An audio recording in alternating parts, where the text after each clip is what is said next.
نحمده ونستعينه من يهده الله فلا مضل له ومن يضلله فلا هادي له أما بعد فأعوذ بالله من الشيطان الرجيم بسم الله الرحمن الرحيم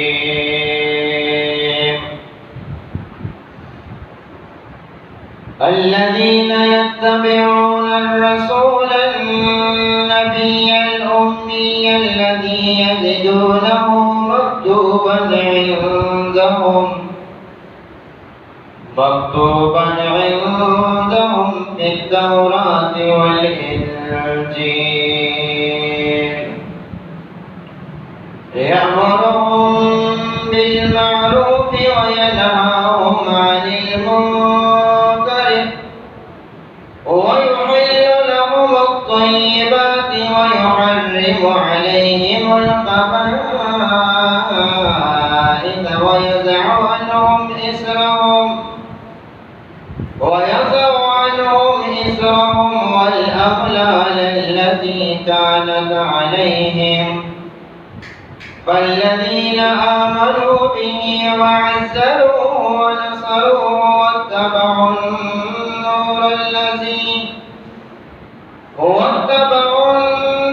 الذي أنزل معه أولئك هم المفلحون.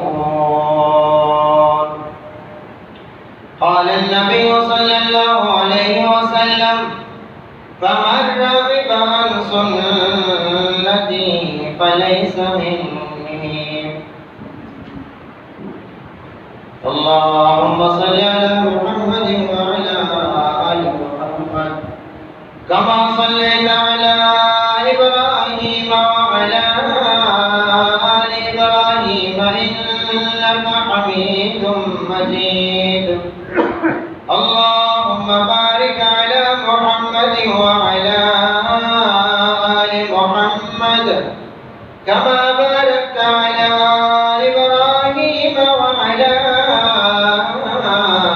آل إبراهيم إنك حميد مجيد.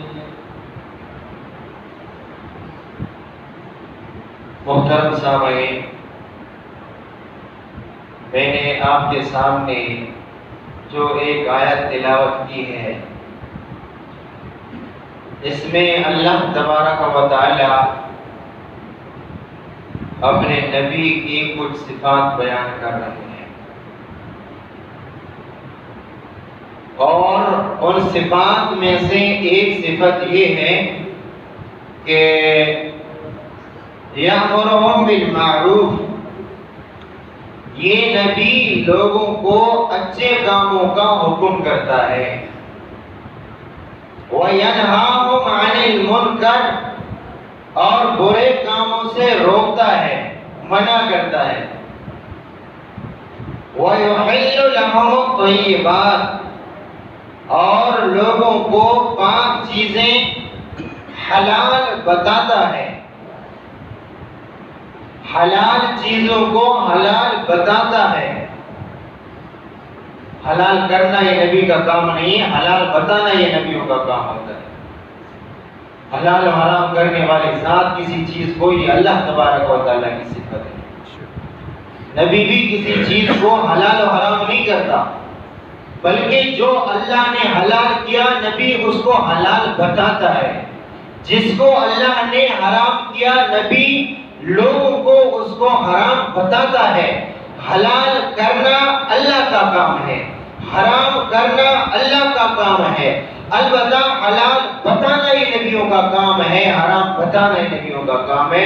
دونوں چیزوں میں فرق ہے، ورنہ ایک وہ بھی موقع تھا کہ اللہ کے نبی نے فرمایا کہ میں شہد آج کے بعد استعمال نہیں کروں گا، بلکہ اللہ کے نبی نے اپنے اوپر شہد کو حرام قرار دیا کسی وجہ سے۔ وہ قصہ طویل ہے، میں وہ بیان نہیں کرتا، لیکن اللہ تبارک و تعالیٰ نے فرمایا یا ایھا النبی، اے میرے نبی، لم تحرم ما احل اللہ، کیوں اس چیز کو حرام کرتے ہو جس کو اللہ نے تمہارے لیے حلال کر رکھا ہے؟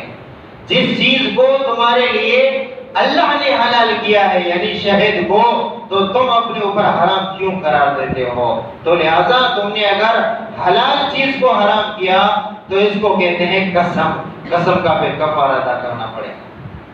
تو بہرحال حلال و حرام کسی چیز کو کرنا یہ اللہ تبارک و تعالیٰ کی قدرت ہے، جو کہ محمد صلی اللہ علیہ وسلم افضل البشر ہونے کے باوجود بھی حلال و حرام بتاتے تو ہیں، لیکن حلال و حرام کسی چیز کو خود نہیں کر سکتے۔ تو فرمایا کہ وَيُحِلُّ لَهُمُ الطَّيِّبَاتِ، لوگوں کو حلال چیزیں بتاتا ہے، وَيُحَرِّمُ عَلَيْهِمُ الْخَبَائِثَ، اور خبائث اور خبیث اور رذیل چیزوں کو حرام بتلاتا ہے، وَيَضَعُ عَنْهُمْ إِصْرَهُمْ وَالْأَغْلَالَ الَّتِي كَانَتْ عَلَيْهِمْ، جو لوگوں کی گردن میں توق ہے، گرانی ہے، بوجھ ہے، یہ نبی اس لیے آیا ہے کہ تاکہ لوگوں کی گردنوں سے وہ توق اتار دے، وہ زنجیر اتار دے، وہ گرانی اتار دے، وہ مشقت اتار دے۔ بس اس مسئلے کو سمجھے، مجھے اس پر گفتگو کرنا ہے کہ نبی کیوں آیا ہے؟ وَيَضَعُ عَنْهُمْ إِصْرَهُمْ،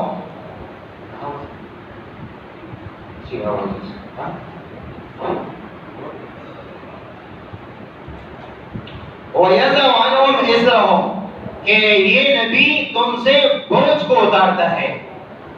وَيَضَعُ عَنْهُمْ إِصْرَهُمْ، یہ نبی تم پر کیا اتارتا ہے؟ بوجھ اتارتا ہے۔ وَالْأَغْلَالَ، اور توق اتارتا ہے۔ الَّتِي كَانَتْ عَلَيْهِمْ، جو لوگوں کے اوپر بوجھ ہے، جو لوگوں کی گردنوں کے اوپر زنجیر ہے، یہ نبی اس لیے آیا ہے کہ تاکہ لوگوں کے توق کو، لوگوں کی زنجیر کو اتار دے۔ اب لوگوں کی گردن میں کون سی زنجیر تھی؟ لوگوں کے گردن میں کون سا بوجھ تھا کہ اس نبی نے اس بوجھ کو اتارا ہے؟ میں صرف اپنے معاشرے کی ایک مثال بطور نمونہ کے آپ کے سامنے پیش کرتا ہوں۔ اللہ کرے کہ مجھے صحیح معنی میں اللہ اس مسئلے کو صحیح معنی یہ ہے کہ بتانے اور بیان کرنے کی توفیق عطا فرمائے، اور پھر ہم سب کو صحیح معنوں میں اس مسئلے کو سمجھ کر اس پر عمل کرنے کی توفیق عطا فرمائے۔ میرے عزیز، آپ اس کے علاوہ ایک اور حدیث سمجھیں، پھر اس کے بعد میں موضوع پر گفتگو شروع کرتا ہوں۔ حدیث پاک میں آتا ہے، حضرت انس کی روایت ہے کہ 3 آدمی حضرت عائشہ رضی اللہ تعالی عنہ کے پاس آئے اور انہوں نے آپ صلی اللہ علیہ وسلم کے اعمال کے بارے میں سوال کیا کہ اللہ کے نبی کے معمولات کیا ہیں، آپ صلی اللہ علیہ وسلم کس طریقے سے عبادت کرتے ہیں، کس طریقے سے اللہ کے نبی نماز پڑھتے ہیں، ذکر و اذکار کس طریقے سے کرتے ہیں۔ امی عائشہ نے ان تینوں بندوں کو بتا دیا کہ اللہ کے نبی اس طرح سوتے ہیں، اس طرح اعمال کرتے ہیں، اس طرح جاگتے ہیں، اس طرح گھر کا کام کرتے ہیں، اس طرح دینی کام کرتے ہیں، وغیرہ وغیرہ بتا دیا۔ تو ان تینوں نے کہا کہ اللہ کے نبی تو بہت کم عمل کرتے ہیں، اللہ کے نبی بہت کم عمل کرتے ہیں۔ پھر خود کہا کہ اللہ کے نبی کم عمل کرتے ہیں تو اللہ کے نبی کے لیے کوئی مسئلہ نہیں ہے۔ کیوں؟ اس لیے کہ اللہ کے نبی کے اگلے پچھلے سارے گناہ معاف ہیں۔ یہ گناہ جو کہ قرآن مجید میں آتا ہے نا، اس طرح کے الفاظ ہم بیان کر رہے ہیں، وگرنہ اللہ کے نبیوں کے لیے کوئی گناہ نہیں ہے۔ تو اگلے پچھلے سارے خطا معاف کیے ہیں اللہ تبارک و تعالیٰ نے، بطور مثال کے سمجھا اللہ نے۔ تو پھر اللہ کے نبی کو تو زیادہ عبادت کی ضرورت ہی نہیں ہے، خود کہا ان تینوں نے۔ باقی یہ ہے کہ ہمیں زیادہ عمل کرنا چاہیے، تینوں نے کہا ہمیں زیادہ عمل کرنا چاہیے۔ ایک نے یہ کہا کہ میں پوری زندگی رات کو سوتا نہیں ہوں پر عبادت کروں گا، تہجد پڑھوں گا، رات کو نفل پڑھوں گا، سوؤں گا نہیں۔ دوسرے نے کہا میں پوری زندگی دن کو روزہ رکھتا ہوں، کبھی میں افطاری نہیں کروں گا، پوری زندگی میں روزہ رکھوں گا۔ تیسرے نے کہا کہ میں پوری زندگی شادی نہیں کروں گا۔ بات سمجھ میں آ گئی نہیں آ گئی؟ خوب سمجھو اس مسئلے کو۔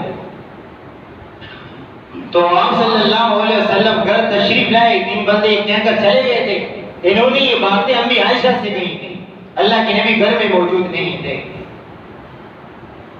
تو امی عائشہ رضی اللہ تعالی عنہا نے اللہ کے نبی کو بتا دیا کہ اس طرح 3 بندے آئے اور تینوں نے آپ کے روزمرہ کے اعمال کے بارے میں پوچھا، میں نے بتا دیا۔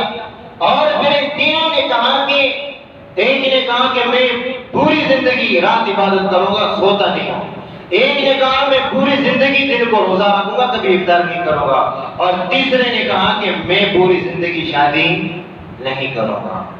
اللہ کے نبی نے تینوں کو بلایا اور یہ فرمایا کہ یہ تم میں سے تم نے یہ الفاظ کہے ہیں؟ تینوں نے کہا ہم نے کہے۔ اللہ کے نبی نے فرمایا صلی اللہ علیہ وسلم، میں تم سے زیادہ اللہ سے ڈرنے والا ہوں، میں رات کو تہجد بھی پڑھتا ہوں، رات کو آرام بھی کرتا ہوں، میں روزہ بھی رکھتا ہوں، میں افطار بھی کرتا ہوں، اور اسی طرح میں عبادت بھی کرتا ہوں، میں شادی کرتا ہوں اور بیویوں کو وقت بھی دیتا ہوں۔ اور پھر آخر میں اللہ کے نبی نے فرمایا فَمَنْ رَغِبَ عَنْ سُنَّتِي فَلَيْسَ مِنِّي، یہ سب چیزیں میری سنت ہیں، شادی کرنا، بیویوں کو وقت دینا، یہ سب چیزیں میری سنت ہیں، جو میری سنت سے روگردانی کرے گا وہ میری امت میں سے نہیں ہوگا۔ بات سمجھ میں آ گئی؟ یہ تو میرا موضوع نہیں ہے، میں نے کئی جگہوں میں لوگوں کی شادی کے حوالے سے بات کی ہے، میں نے رشتہ بھیجا ہے کہ آپ فلاں جگہ جاؤ، فلاں آدمی کو بولا اپنی بیٹی کا رشتہ تمہارا آیا ہے، میں نے صحیح رشتہ بھی تلاش کیا ہے، لڑکا بھی صحیح ہے ماشاءاللہ۔ تو وہاں سے جواب آیا کہ میری بیٹی نے کہا کہ شادی کرنے کا ارادہ نہیں ہے، شادی کرنے کا ارادہ نہیں ہے۔ تو کبھی کبھار بیٹیوں کی طرف سے معاملہ ہوتا ہے، کبھی کبھار ماں باپ بھی اپنے بچیوں کو جان بوجھ کر روکتے ہیں، بہت بڑا ظلم ہے، بہت بڑا ظلم ہے۔ بچیوں کا رشتہ آ جائے تو دینا چاہیے، انکار نہیں کرنا چاہیے۔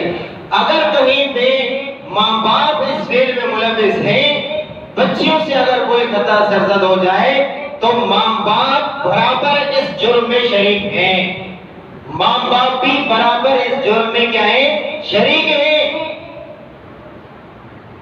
رشتہ آ جائے تو دے جائے۔ حدیث پاک میں آتا ہے دین اور اخلاق کسی کا آپ کو پسند آئے، دین اور اخلاق کسی کے اچھے ہوں تو پھر رشتہ آ جائے اس کو دے دیا جائے۔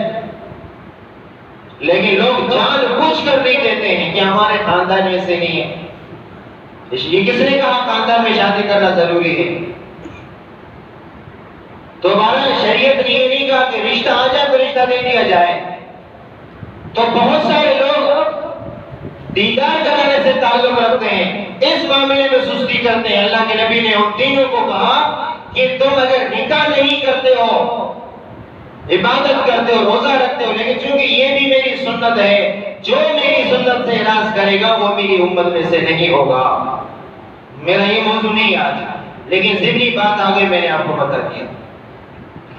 تو بہرحال آپ صلی اللہ علیہ وسلم عبادت بھی کرتے تھے، نماز بھی پڑھتے تھے، نکاح بھی کرتے تھے، عبادت بھی کرتے تھے، بیویوں کو بھی ٹائم بھی دیتے تھے، وقت بھی دیتے تھے۔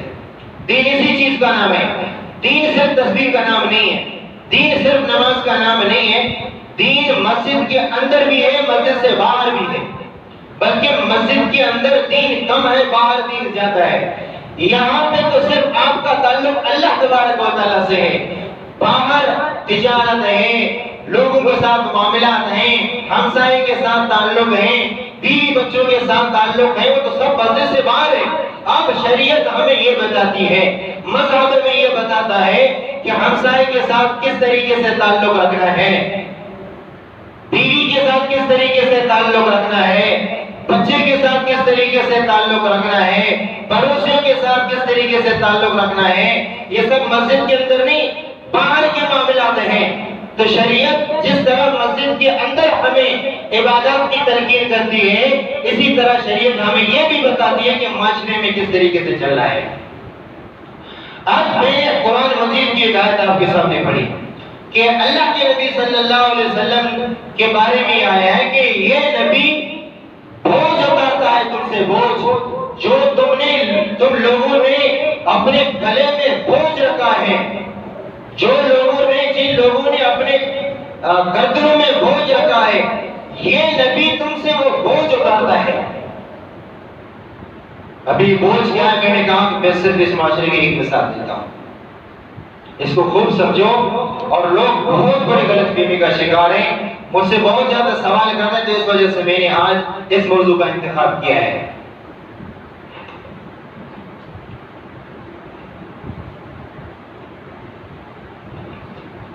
دیکھیے قرآن مجید میں اللہ تبارک و تعالیٰ نے دوسرے پارے کے اندر اللہ تبارک و تعالیٰ نے عدت کے حوالے سے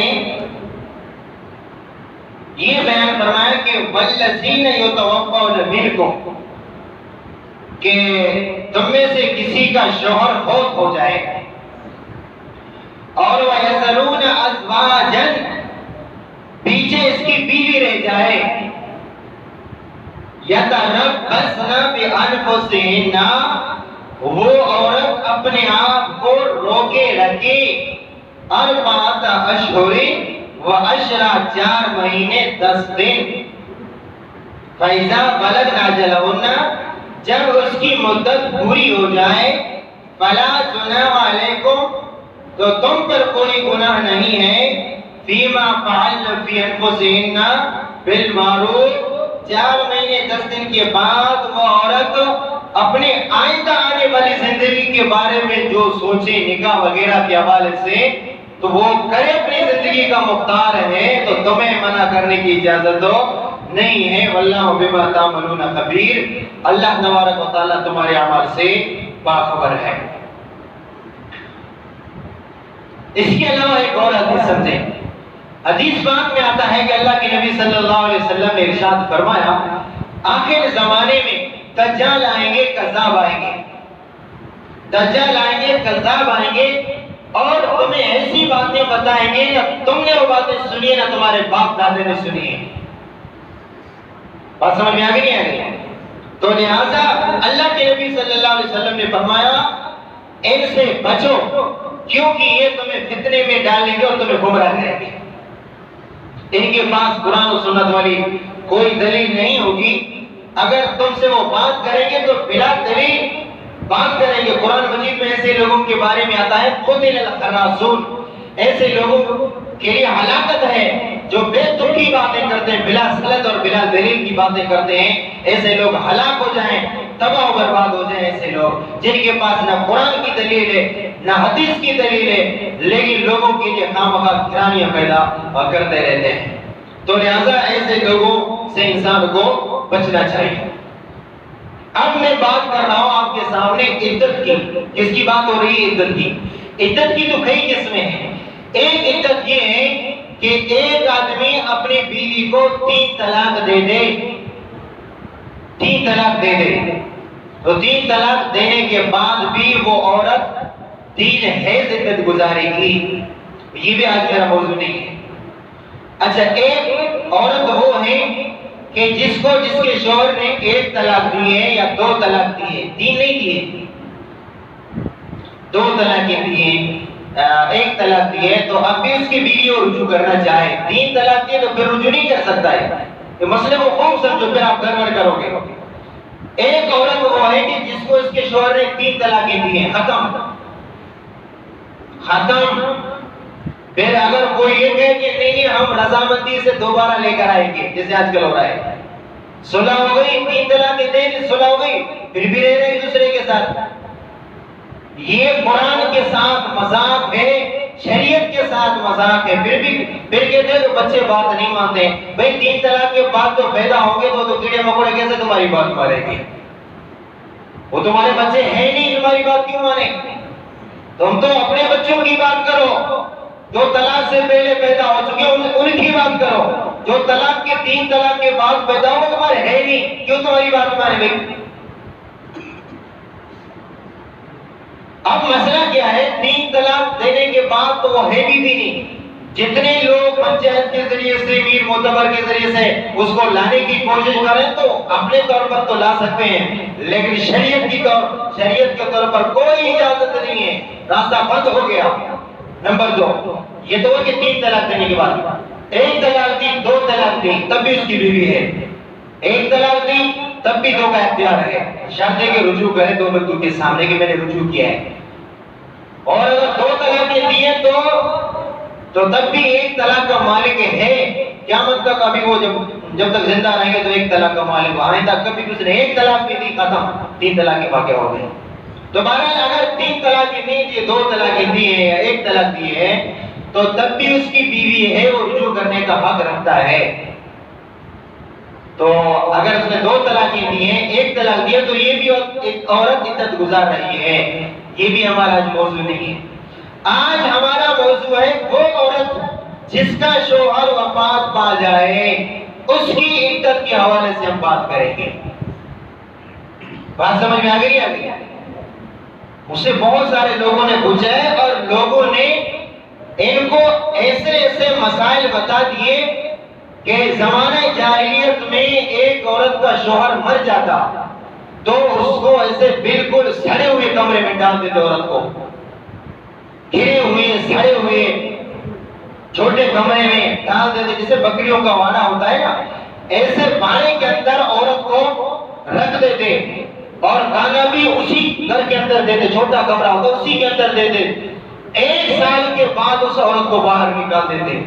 قرآن نے کہا کہ وہ ایسا وان و مصرا ہو, یہ نبی تم میں اس لیے آیا کہ تم سے بوجھ اتار دے جو تم لوگوں نے زمانے جاہلیت میں وہ بوجھ اور توق اپنے گلے میں ڈال دیا ہے, وہ نبی اس بوجھ کو اتارنے کے لیے آیا ہے. بات سمجھ میں آ گئی نہیں آ گئی؟ بوجھ سے مراد یہ بوجھ ہے کہ جان بوجھ کر اس عورت پر تم ظلم کر رہے ہو. 1 سال اس کو بند کمرے میں ڈالو, کھانا بھی ادھر دے دو, پینا بھی ادھر دے دو, تقاضا بھی ادھر کر لے, اس کو باہر نہیں نکلنا کہ وہ عورت اس کے شوہر کے مرنے کے بعد بدبخت ہو گئی. ایسی کوئی بات نہیں, اس کا کیا قصور ہے؟ اللہ تبارک و تعالیٰ کی طرف سے اس کے شوہر کو وفات آ گئی تو اس میں بیوی کا کیا قصور ہے؟ بیائی ہی جو عربوں میں جہالت تھی, عربوں کے گردن میں جو تھوک تھی, جو زنجیر تھی, بیائی ہی وہی چیز ہمارے معاشرے میں ہے. وہی چیز ہمارے معاشرے میں ہے کہ نہیں ہے؟ میں ذرا ان کی تفصیل بتاتا ہوں, آپ دیکھ لیں اپنے معاشرے کے اندر کہ ایسی چیز ہے کہ نہیں.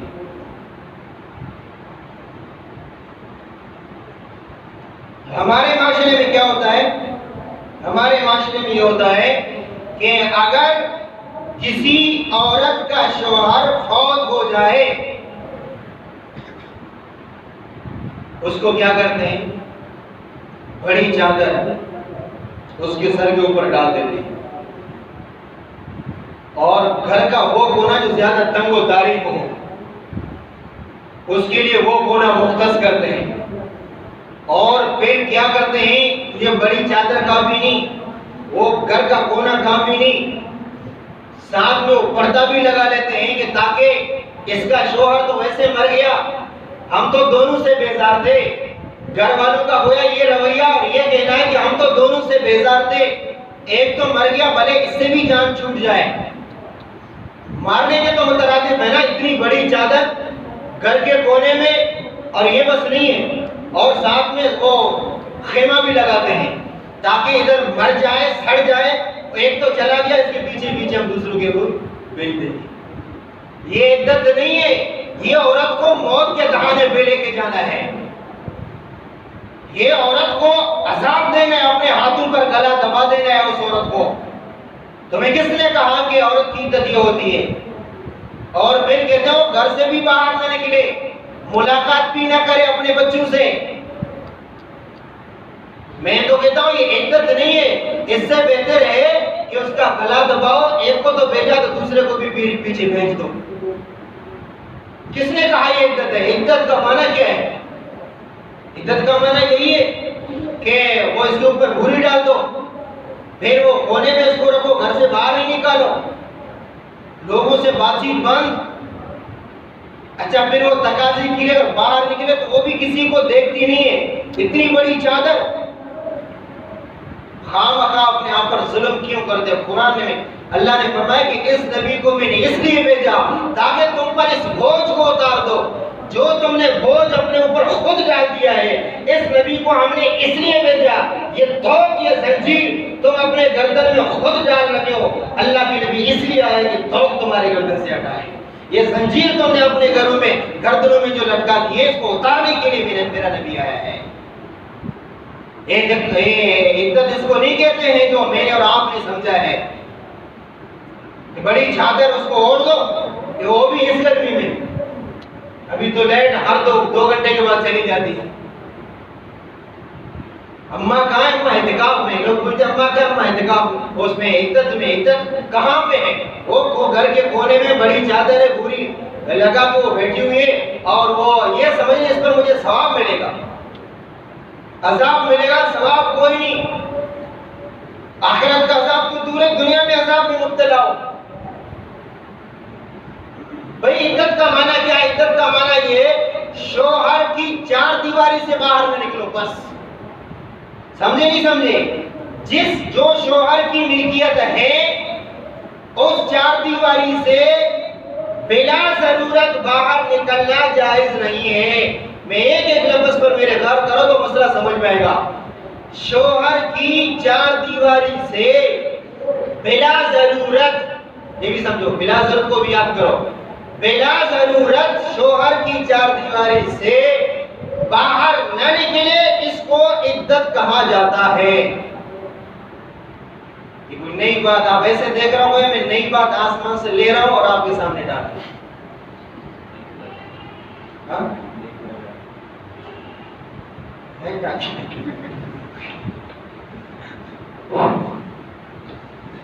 یہ نئی بات نہیں ہے۔ اب دیکھ رہے ہیں ایسے اب یہ کوئی عجیب تماشا ہو رہا ہے۔ ایک تماشا تو وہ کر رہے ہیں کہ جو اس عورت کو کونے میں زنجیروں کے ساتھ باندھ کے اور اس کو یہ کہہ رہے ہیں کہ عدت میں بیٹھی ہوئی ہے۔ ایسا کچھ نہیں ہے۔ عدت کا معنی یہ ہے شوہر کی چار دیواری سے باہر نہ نکلے۔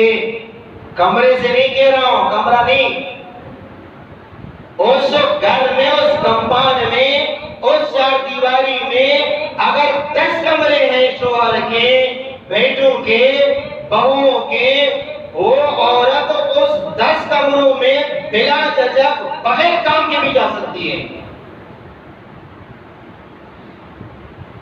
سمجھے نہیں سمجھے؟ شوہر کی وہ چار دیواری میں 10 کمرے مثلا، اس کمرے میں بھی جا سکتی ہے، اس میں بھی جا سکتی ہے، اس میں بھی جا سکتی ہے، اس میں بھی جا سکتی ہے۔ اچھا کمرہ نہیں ہے، گرمی لگ رہی ہے، باہر چبوترا بنا ہوا ہے، باہر سایہ، تو باہر آ کر بیٹھ جائے۔ یہ کس نے کہا کہ جاؤ کسی کونے میں اپنے آپ کو گرمی میں مروا دو اور یہ کہو کہ میں قرآن کے کسی حکم پر عمل کر رہی ہوں؟ اندر گرمی ہے تو باہر آ کر بیٹھ جاؤ نا، باہر سایہ ہے، باہر ہوا چل رہی، باہر بیٹھ جاؤ۔ یہ تمہیں کس نے کہا کہ جھڑ جاؤ، مر جاؤ، کچھ بھی ہو جاؤ، گھر سے باہر نہیں نکلنا ہے؟ یہ عدت نہیں ہے، یہ موت کا دوسرا نام ہے۔ یہ موت کا دوسرا نام ہے جس کو تم ثواب سمجھ کے کرتے ہو، یہ کوئی ثواب نہیں ہے، یہ موت کا دوسرا نام ہے۔ سمجھے کہ نہیں سمجھے؟ اس چار دیواری میں، پھر بتاتا ہوں، اس چار دیواری میں 5 کمرے ہیں، 10 کمرے ہیں، سب میں بلا جھجک عورت جا سکتی ہے۔ پرتے اب کہتے استاد یہ چھوٹا بچہ ہے، اس سے عورت بات کر سکتی نہیں کر سکتی؟ ابھی تو میں نے آپ کو حدیث سنائی کہ آخر زمانے میں اللہ کے نبی نے فرمایا دجال آئیں گے، کذاب آئیں گے، آپ کو ایسی باتیں بتائیں گے کہ جو تم نے تمہارے باپ دادا نے نہیں سنے۔ یہی دجال آپ کو بتاتا ہوں عورتوں کے روپ میں آ جائیں گے۔ اس گرمی میں تم آپ اس کو کونے میں لے کے جاؤ گے کہ ادھر بڑی چادر ہوگی، کونے میں جا کر بیٹھ جاؤ۔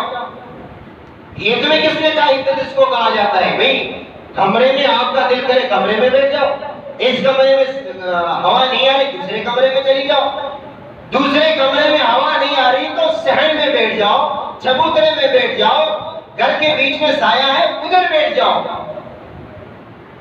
صرف تمہیں شوہر کی چار دیواری سے باہر نہیں جان. چار دیواری میں تم پتہ ہی سمجھتے ہو نہیں سمجھتے. چار دیواری کا مطلب مین گیٹ, جہاں سے آپ نکلتے تو اس کا مطلب شوہر کی ملکیت ختم ہو گئی, آپ دوسرے گھر میں داخل ہو گئے, دوسرے کی دیوار میں داخل ہو گئے. عدت صرف اس کو کہتے ہیں بس. باقی کہتے ہیں بات کس سے کرنا جائز ہے کس سے نہیں کرنا. باقی کس نے پابندی لگا دی؟ بات کرنے کی کس نے پابندی لگا دی؟ جو بھی آئے اس سے بات, مطلب رشتہ داروں میں سے جو بھی اس سے پہلے شوہر کی زندگی میں جس سے بات کرتی تھی تو آج بھی بات کر سکتی ہے.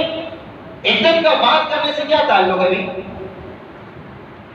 یہ نہیں منہ کو بھی الفی لگا دے, بات نہ کرے. نہیں بات نہیں کرے, بچے سے بات نہ کرے, بڑے سے بات نہ کرے.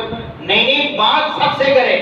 جس سے بات کرنا عورت کے لیے جائز ہے, مثلا بیٹے سے بات کرنا جائز ہے, شوہر کی وفات سے پہلے جائز ہے, اب بھی جائز ہے.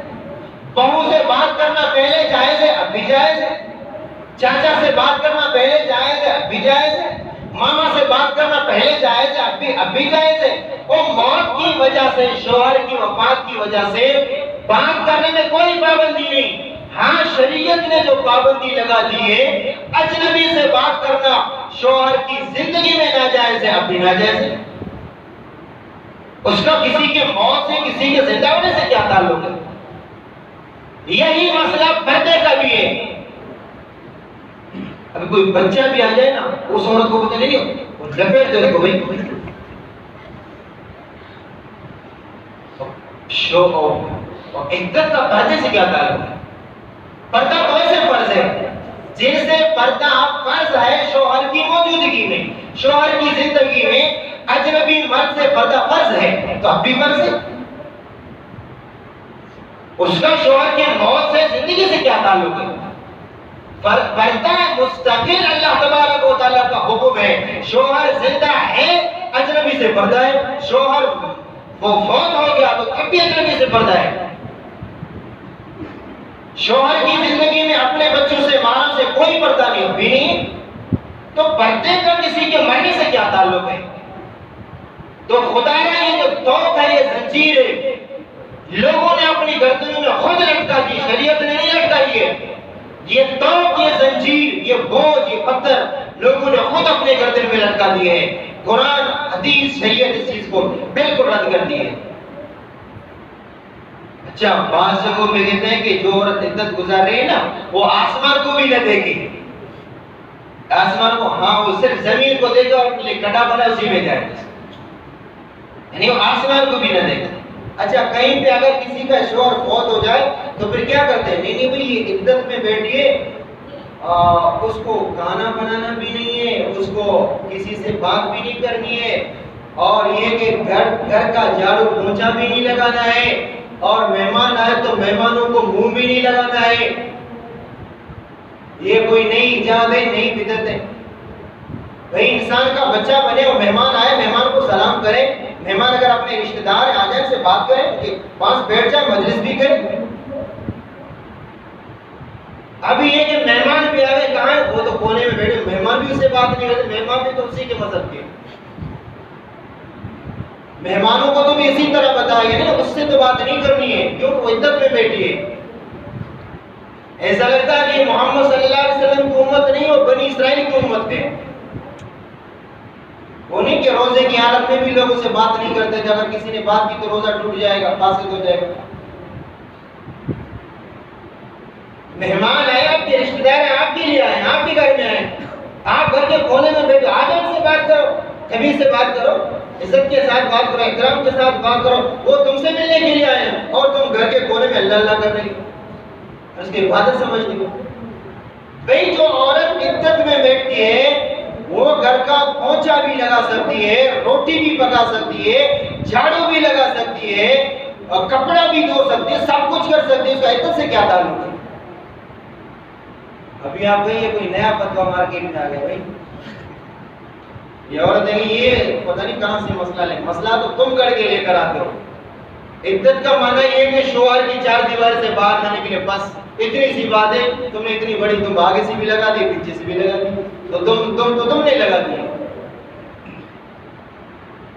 اب سمجھ میں آ گیا کہ عدت کسے کہتے ہیں؟ شوہر کی چار دیواری سے باہر نہیں نکلنا. بس اگر کسی عورت کو سلائی آتی ہے نا، عدت میں بیٹھی ہے، خامخواہ بیٹھنے سے بہتر ہے وہ سلائی کا کام کرے. یہ کوئی نئی بات نہیں ہے. عدت کا مطلب چار دیواری سے باہر نہیں نکلنا بلا ضرورت. اگر ضرورت ہو اور وہ کام اس کے بغیر نہ ہو سکتا ہو تو اس کے لیے بھی باہر نکل سکتی ہے. اعتکاف اور یہ دونوں برابر نہیں ہے. اعتکاف میں اگر ضرورت کی وجہ سے باہر نکل گئے آپ کا اعتکاف ٹوٹ جائے گا. عدت میں اگر مجبوری میں آپ نکل گئے تو آپ کا اعتکاف، آپ کی عدت ختم نہیں ہوگی. بلا ضرورت اگر آپ نکل گئے تو گناہگار ہوگے، لیکن عدت ختم نہیں ہوگی. عدت تو مدت کا نام ہے، 4 مہینے 10 دن. جو مدت ختم ہو جائے گی عدت ختم ہو جائے گی. بلا ضرورت گھر سے باہر نکلنے پر گناہگار ہوگی لیکن عدت ختم نہیں ہوگی. عدت ختم اگر وہ گھر میں رہے یا باہر نکلے، جو ہی 4 مہینے 10 دن گزر گئے تو اس کی عدت خود بخود ختم ہو جائے گی. البتہ بلا ضرورت اگر شوہر کی 4 دیواری سے باہر نکلے، کمرہ نہیں کہہ رہا ہوں، 4 دیواری کہہ رہا ہوں، 4 دیواری سے باہر نکلے تو گناہگار ہوگی لیکن عدت ختم نہیں ہوگی. عدت ختم اس وقت ہوگی جب 4 مہینے 10 دن گزر جائیں. اگر ضرورت پڑے تو باہر نکل سکتی. ضرورت کا کیا مطلب ہے؟ ضرورت کا مطلب ہے کہ وہ کام جو اس کے بغیر نہ بنے. حکومت نے اس کو بلایا بھی ایسا کام ہے کہ اس عورت کا باہر نکلنا ضرور. مسئلہ علاج کے لیے ڈاکٹر یہاں پہ نہیں آ سکتا، اس کو لے کے جا سکتے، اس کو لے کے جا سکتے ہو. جو ہی وہ کام مکمل ہو جائے واپس اس کو لے کر. لیکن کسی کی شادی میں نہیں جا سکتی. کیوں؟ اس لیے کہ ضرورت نہیں ہے.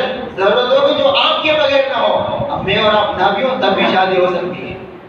نہیں سمجھے؟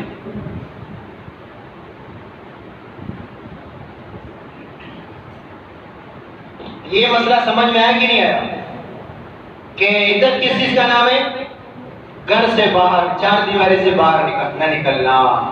باقی گھر کے صحن میں بیٹھ سکتی ہے، گھر کے بیچ میں سایہ ہو بیٹھ سکتی ہے، دوسرے کمرے میں ہوا ہو دوسرے کمرے میں، تیسرے میں، چوتھے میں، 5ویں، سب کمروں میں جا سکتی ہے. کوئی پابندی نہیں ہے. کام کاج بھی کر سکتی ہے، روٹی پکانا، سلائی کرنا، جھاڑو لگانا، پوچھا کر سب کچھ کر سکتی ہے. کسی چیز کی پابندی نہیں ہے معتدہ عورت کے لیے. جو عورت عدت گزار رہی ہے ان میں سے کسی چیز کی پابندی اس پر نہیں ہے.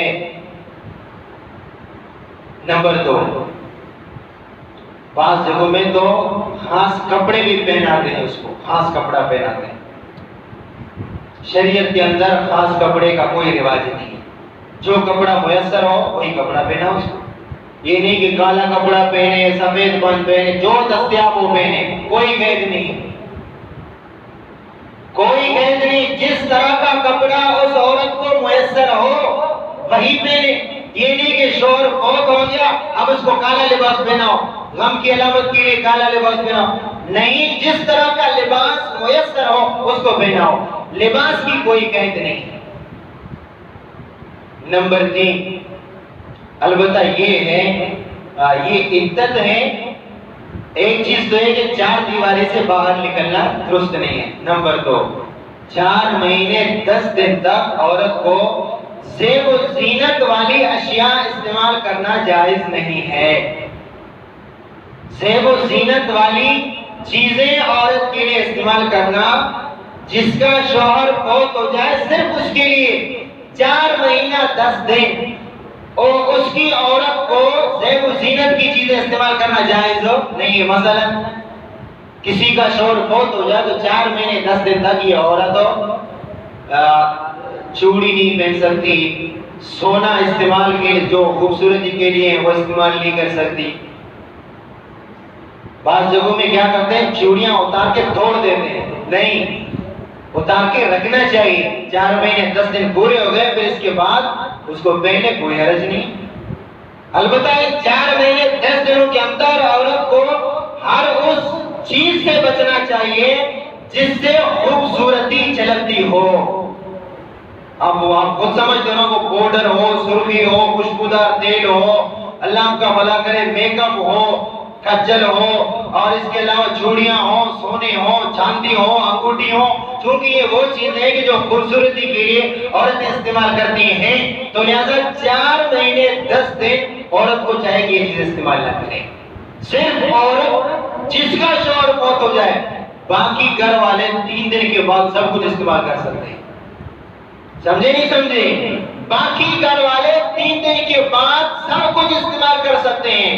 ابھی تو یہ رسم چلیے کہ پہلی عید تک اس گھر کے سارے افراد نئے کپڑے بھی نہیں پہنتے ہیں۔ یہ کوئی نئی ایجاد ہے۔ صرف اس کی بیوی کے لیے 4 مہینہ 10 دن تک خوبصورتی کی اشیاء استعمال کرنا جائز نہیں ہے۔ ہاں اگر کسی کے سر میں درد ہو، حکیم نے، ڈاکٹر نے کہا کہ تیل لگا دو، اس لیے کہ نہیں لگا دو گے تو آپ کے سر میں مسئلہ ہوگا، تو وہ تیل بطور علاج کی لگا سکتی ہے۔ کوشش کرے اس میں خوشبودار تیل نہ لگائے، خوشبودار تیل نہ لگائے، ایسا تیل لگائے کہ جو نارمل تیل ہو، اس میں خوشبو نہ ہو۔ تو زیب و زینت کی چیزیں عورت استعمال نہیں کر سکتی۔ 2 چیزیں وہ آ گئی، ایک شوہر کی 4 دیواری سے باہر نہیں نکل سکتی، نمبر 2 زیب و زینت کی چیزیں استعمال نہیں کر سکتی۔ اس کے علاوہ عورت پر کوئی پابندی عدت کی نہیں ہے۔ بڑی چادر اوڑھنا یہ لوگوں کی خود ساختہ ایجاد ہے، گھر کے کسی کونے میں جا کر اس کو چھپانا یہ لوگوں کی خود ساختہ وہ ہے شریعت ہے۔ باقی یہ کہ بات نہ کرنا یہ لوگوں کا خود ساختہ بنا ہوا مذہب ہے، اور مہمانوں کے پاس نہ بیٹھنا، گھر کا کام کاج نہ کرنا یہ بھی لوگوں کا خود ساختہ مذہب ہے۔ عورت عدت میں لوگوں کے ساتھ یعنی اپنے قریبی رشتہ داروں سے بات بھی کر سکتی ہے، کلام بھی کر سکتی ہے، ان کے پاس بیٹھ کر کھانا بھی کھا سکتی ہے، اور بعض جگہوں میں تو بیٹے سے بھی اس کو پردہ کراتے ہیں۔ ماں عدت میں ہو تو بیٹے کو بولے تم بھی اپنی ماں کے پاس نہیں جا سکتے وہ عدت میں، یعنی اس کو 4 مہینے 10 دن تک اپنے بیٹوں سے بھی الگ کیا جاتا ہے۔ یہ بھی ظلم ہے۔ یعنی آپ کو یہ کہا نا کہ بیٹوں سے جن سے پہلے بات کرتی تھی تو اب بھی بات کر سکتی ہے، اس کا مرنے سے کیا تعلق ہے؟ جن سے پہلے پردہ فرض ہے اب بھی فرض ہے، جن سے پہلے پردہ فرض نہیں ہے اب بھی فرض نہیں ہے۔ کسی کے موت و حیات سے اس کا کوئی تعلق نہیں ہے۔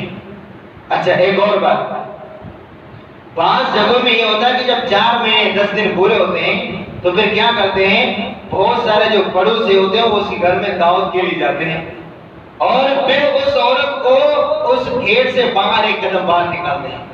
وہ ہے عدت سے، جیسے ہم روزے سے نکلنے کے لیے منہ میں کچھ ڈالتے ہیں تو تب ہمارا روزہ ختم ہو گیا، تو اب اس کو کیا کریں گے، 4 مہینے 10 دن پورے ہو گئے تو اس کو ساری لیڈیز آ کر گھر کے دہلیز پر کھڑی کر دیتے ہیں اور بولتے ہیں ایک قدم باہر نکال ہوا تم عدت سے ابھی نکل نہیں ہو۔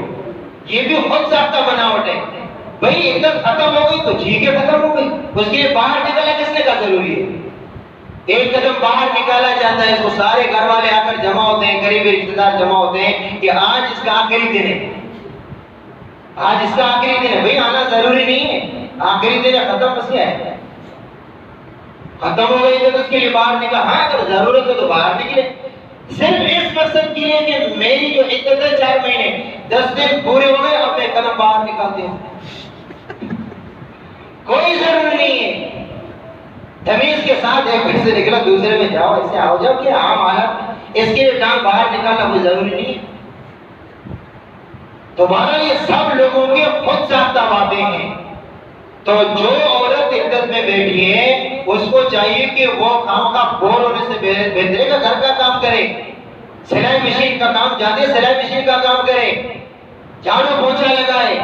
4 مہینے 10 دن آپ کونے میں اس کو لے کے جاؤ گے، بند کرو گے تو یہ بھی تو اس سے بہتر ہے گلا اس کا دباؤ رات کو، بس بھلے اس کو بھی بھیج دو۔ گناہ ہے، یہ بھی گناہ ہے، یہ بھی اس کو قتل کرنے کے مترادف ہے۔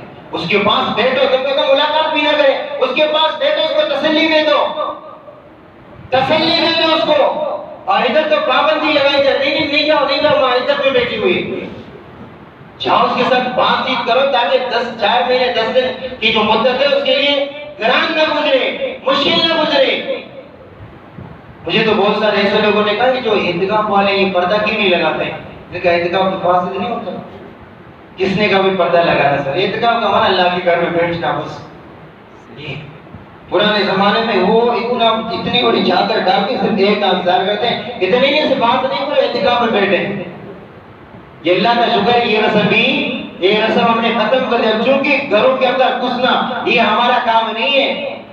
آپ کو چاہیے کہ ہر گھر میں جاؤ، مسئلہ بتاؤ. ایک دن میں اگر کوئی عورت بیٹھی ہو تو آج اس کے ہاتھ میں جھاڑو دے دو، اما تھوڑا سا جھاڑو لگاؤ.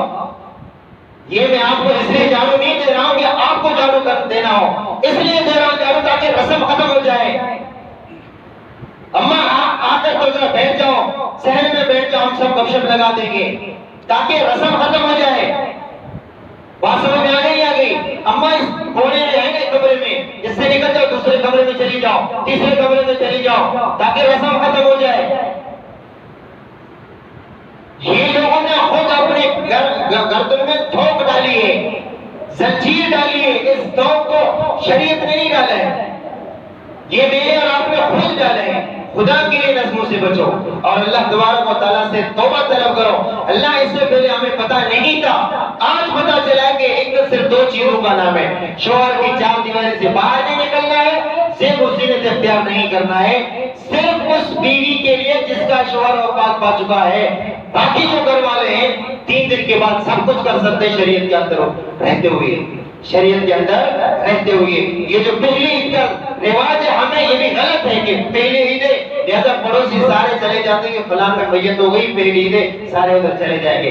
3 دن کے بعد کوئی تعزیت نہیں ہے. آپ 3 دن میں تعزیت کر چکے ہیں نا، پہلے عید کا جو یہاں پہ رواج ہے اس کی کوئی حیثیت نہیں ہے. لوگ کہتے ہیں یار یہاں پہ میت ہو گئی، یہ پہلی عید ہے، تو سارے پڑوس والے جاتے ہیں اس کے گھر تعزیت کرتے ہیں، پتہ نہیں کیا سے کیا کرتے ہیں. حالانکہ میت کو تو 6 مہینہ ہو گئے پہلے وفات پا چکا ہے، تو چونکہ پہلے عید ہے تو سارے محلے والے اس کے گھر میں آ جاتے ہیں. شریعت میں اس کا بھی کوئی رواج نہیں ہے. 3 دن کے بعد تعزیت کا تو کوئی حکم ہی نہیں ہے. تعزیت زیادہ سے زیادہ 3 دن تک ہے. 3 دن کے بعد اب 6 مہینے کے بعد لوگ پھر اس کے گھر میں جائیں. کیوں؟ پہلی عید ہے. یہ پہلی عید کا کنسپٹ شریعت کے اندر نہیں ہے. اللہ تبارک و تعالیٰ سے دعا ہے اللہ ہمیں صحیح معنوں میں دین قرآن و سنت سمجھ کرنے کی توفیق عطا فرمائے.